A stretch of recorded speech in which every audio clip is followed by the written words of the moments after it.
Құрметті қазақстандықтар, Ішкі істер министрлігі Қазақстанға 2022 жылдың 1 қыркүйегіне дейін әкелінген шетелдік автомобильдерді заңдастыру жұмыстары жалғасып жатқандығын хабарлайды. Сонымен қатар, Қазақстанға қосалқы бөлшек түрімен әкелінген автомобильдерді тіркеу жұмыстары басталды.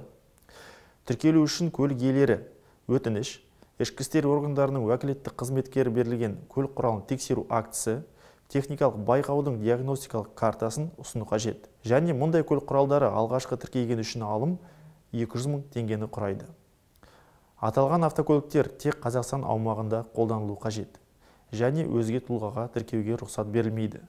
Автокөліктерді заңдастыруға өтінімдерді екінші деңгейдегі банктердің мобильді қосымшалары арқылы беруге болады. Сонымен қатар заңдастыруға қатысты қосымша ақпаратты көрсетілген желі қауырт нөмірлері арқылы алуға болады.